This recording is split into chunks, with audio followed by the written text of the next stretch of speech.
문체부는 자 다시 한 번 말씀드리죠. 문체부는 국정 홍보를 주관하는 부처입니다. 맞습니까, 장관님? 네, 그렇습니다. 네네. 예. 그래서 대한민국을 위협하는 어떤 허위, 선동, 조작, 가짜 뉴스에 대해서 엄정히 대응할 수 있는 역할을 갖춰야 되는 게 문체부입니다. 그렇죠? 네, 네네. 그래서 이 가짜 뉴스는 단순히 허위 사실을 퍼지는 것만이 문제가 아닙니다. 이 뉴스 수용자가 합리적으로 진위를 감별하기 위해 불가능할 정도로 교묘하게 정치적 또는 경제적으로 이득을 보려는 목적도 지니고 있습니다. 자, 이는 우리 국민의 이성적 판단을 방해하고 그리고 민주주의에도 부정적 영향을 끼치고 사회에 심각한 불신과 갈등을 야기하는 원인이 될 수도 있는 부분입니다. 그럼에도 우리는 어떤 표현의 자유라는 어떤 헌법 가치를 수호하기 위해 가짜뉴스를 따로 처벌하거나 하는 그런 경우가 굉장히 보기 힘듭니다.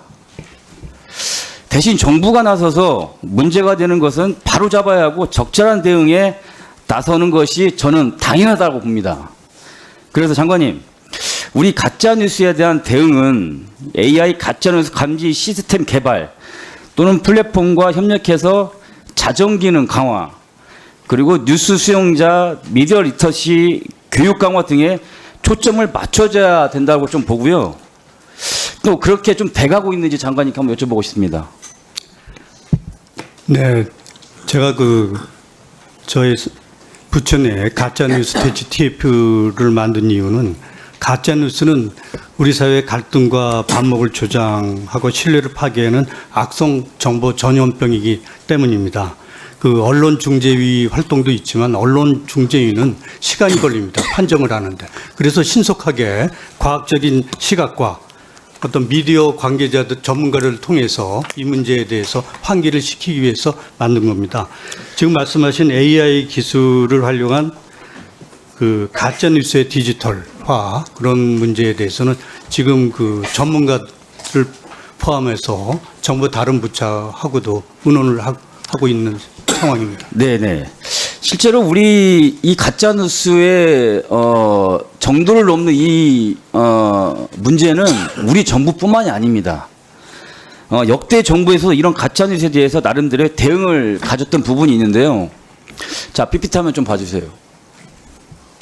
자, 가짜뉴스 생포, 유포 중대한 범죄입니다라고 이렇게 좀 얘기를 했었고, 방해하는 모든 행위는 관용 없이 강력 대응하겠다라고 이렇게 말씀을 했어요. 전 정부에서도.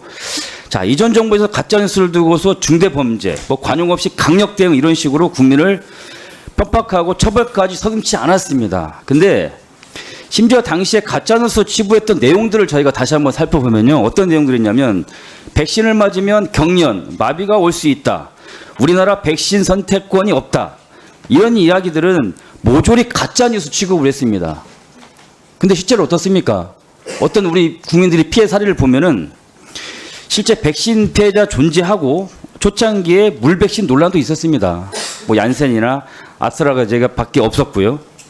자, 장관님 이에 대해서 이 전 정부에서도 이렇게 가짜뉴스에 대해서 강력하게 조치를 했는데 이번 정부에서 가짜뉴스에 대해서 강력하게 좀 제재를 하고 우리 국민들을 위해서 이 조치를 취해야 되는 게 마땅하지 않을까 저는 생각하는데 장관님 어떻게 생각하십니까? 네, 지금 말씀하신 대로 그런 문제에 대해서는 과학적 근거가 굉장히 중요합니다. 그리고 가짜 뉴스에 대해서는 이게 전파 속도가 전용법보다 더 빠르다고 합니다. 그래서 신속한 대응이 무엇보다 필요하다고 생각을 하고 대처해 나가겠습니다.